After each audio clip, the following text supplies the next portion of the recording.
ඔව් දැන් අවසන් තරගය ආරම්භ කරන සිදු කඩේ සූදානම්. කාසිය වාසයේ දිනා ගන්න ආරම්භයෙන් පන්දුර පහදින සඳහා තීරණය කරනවා. බ්‍රේෂා සුපර්සිස් කණ්ඩායම ආරම්භක පිටකරන දෙදෙනා කසුන් රාජපක්ෂ සමගින් ශේෂාන් පිටිකරුවන් දෙදෙනා වමත් පිටිකරුවන් දෙදෙනා ආරම්භක පිටිකරුවන් යුගලෙලිස ක්‍රීඩා පිටි පිවිසෙන්නේ. ආරම්භක පන්දු වල සුදා දිලංග රුක්සන් කඳවා ගන්න කාතරගම එක්ස්ප්‍රස් නමින් විරුද්ධාලි වෙලත් ප්‍රබල පන්දු යවන ක්‍රීඩකයා දැන් දිවෙනවා. ප්‍රථම පන්දු යුම්ග්‍රිම්ස් අවසන් තරගයේ. හොඳ පන්දුවක් පිටිය දිගේ පන්දු ඇදියන්නේ ලකුණක් ලබා ගන්නවා. පාස්වීම දෙම ලකුණ කර ගියාට උත්සාහයක් නැහැ. අනික් අන්තේ සිටි ශේෂාන් නැවත දුලංග දිවෙනවා පන්දුව උස. අතන පන්දුවක් පාදේ පන්දුව දැවටෙන්නේ වේගයෙන් ආදී පන්දුවට හරහා පන්දු පාරක් ලැබෙන උත්සාහයක් දරුවත් පිටේ නොදුණු පන්දුව පිටිකරුවගේ පාදේ දුලංග පන්දුව එම්සල. එවර කිටි පන්දුවට හරහා පන්දු පාර ලකුණු 4ක් ලබා ගන්නවා. පන්දු 3යි ලකුණු 5යි දැන් ලකුණු ලබා ගැනීම. තවතරා පන්දු පහරක් ඉස්සරගත කිරීම සාර්ථකයි. තවත් ලකුණු 4ක් ලබා ගන්නවා. පන්දු රකින ක්‍රීඩකයා විකට් කලාපේ පන්දු රැකීම සඳහා නැවත අදි වෙනවා දුලංග. සාර්ථක පන්දුවක් එවර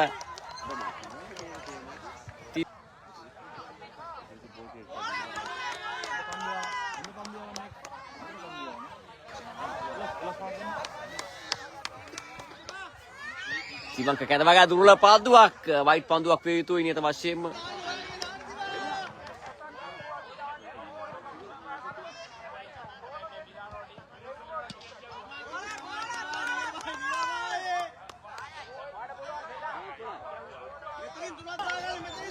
ලකුණු සංඛ්‍යාව 11යි තිවංක කත්‍රාරච්චි කැඳවා ගන්නේ. තවත් ප්‍රබල පන්දු යවන්නෙක් වෙනුස් බොලොන්ජා කණ්ඩායම සතු අද වෙන ශේෂාන්ට එරෙහිව පන්දු යීම සඳහා පුල්ටොස් පන්දුවක් කරා පන්දු පාරක් නැවතත් ලකුණු 4ක්ද රවිදු රැක ගන්නවා. පාස්සියම ලකුණක් කරා පාස්සියම ප්‍රතිමාරු කරගන්න දී ලකුණු 12යි. තවමත් විශාල ප්‍රහාරයක් කෙලවන්නේ තරගයේ දෙවන පන්දු වාරය. තිවංක දිවෙනවා.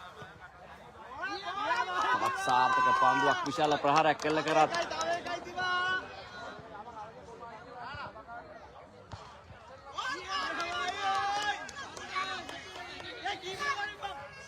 හොඳ පන්දුවක් අතිරේක ලකුණක් ලැබෙන පන්දුවක් තුලදී අවසන් මහා තරගයකයි මෙම දක්ෂ පන්දු යැවීම සිදු කර ලබන්නේ. තවත් හොඳ පන්දුවක් එවර වේගය අඩාල කරමින් යොමු කළ පන්දුවට පිටිකරුවා අසරණ වී තිබෙනවා. ජීවන්ත දිවෙනවා නැවත ශේෂාන්ට එරෙහිව පන්දු යැවීම.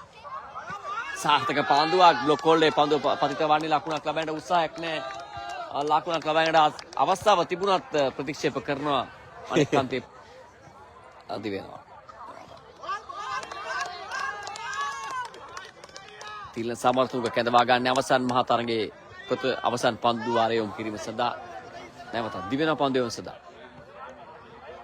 අයි පන්දුවක් ලකුණු 14යි ලකුණු තත්ත්වයේ දැන් 14 ලකුණු තත්ත්වයේදී පවතින්නේ. දිවෙනවා නැවතත් තිලන සාර්ථක ෆ්ලික් කිරීමක් ලකුණු 6ක් විය යුතුයි. ප්‍රථම ලකුණු 6 වාර්තා වන්නේ අවසන් පන්දු වාරයේ දෙවන පන්දු රේෂී කණ්ඩායමට. දැන් ලකුණු සංඛ්‍යාව ප්‍රහාරයක් ඉස්සරගත කිරීම සාර්ථකයිද ලකුණු ලබා ගැනීමට උත්සාහයක් නැහැ. ලකුණු 4ක් ලැබෙනවා. තමයි දියාරු පන්දු රැකීමක් සීමාව ආසන්නයේ සම්පත් පීරිස්ගේ විශාල ප්‍රහාරවල් 3ක් එල්ල කරමින්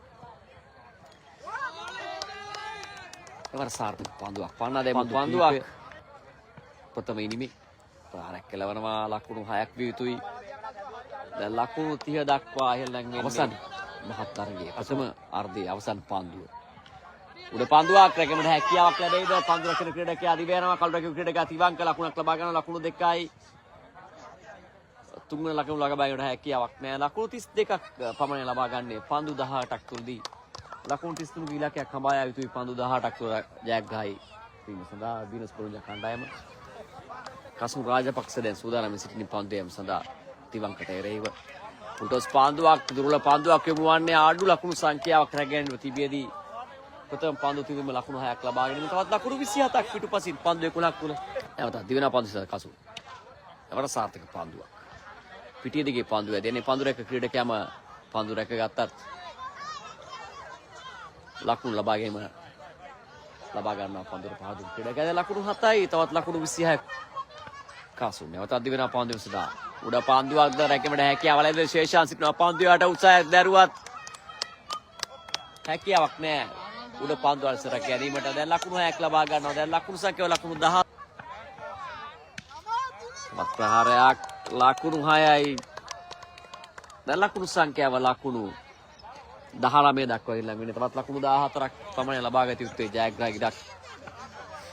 ඉතින් නැවතත් ප්‍රහාරයක් කෙලවන ලකුණු 25යි ප්‍රථම පන්දු වාරය තුලදීම සියලු බලාපොරොත්තු විසුණු කර දමනවා මේ පන්දුවට පහර දෙන ක්‍රීඩකයන් දෙදෙන.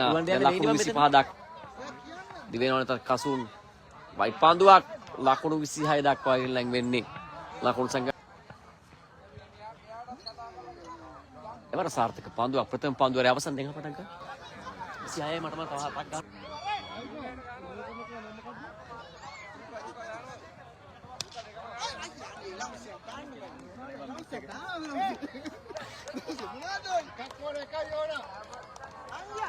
තරගයේ ජයග්‍රහණය වෙනුස් කණ්ඩායමට ලබා දෙමින් සුපලෙවන් දෙවන පෙළ කණ්ඩායම සංවිධානය කරනු ලැබූ සාය සමාජික තරඟාවලියේ වීරයන් බවට පත්වන වෙනිස් බොලොඤ්ඤා කණ්ඩායමයි අපේ උන්ට සුබ පතන ඉදිරි තරඟාවලිය සම්බන්ධයෙන් අවසන් මහා තරගයේ වෙනුස් කණ්ඩායමට පමණක් දෙවනි වූ බේෂා සුපර්සිස් කණ්ඩායමට අපි සුබ පතනවා ඉදිරි තරඟාවලියේදී ලොම්බාර්ඩේ කලාපයේ සිටින ප්‍රබල කණ්ඩායමක් උට හැකියාව ලැබුණේ අවසන් මහා තරගයේ ප්‍රබල සටනක් ලබා දීමට වෙනුස් කණ්ඩායමට එරෙහිව දෙවන පෙළ කණ්ඩායමේ ක්‍රීඩකයන්ගේ මෙම තරඟාවලියේ අවසන් මහා තරගයේ ජයග්‍රහණ කර ලබන්නේ වෙනුස් බොලොඤ්ඤා කණ්ඩායම අපි ත්‍යාග ප්‍රදාන උත්සවය සමගින් හමු වෙමු.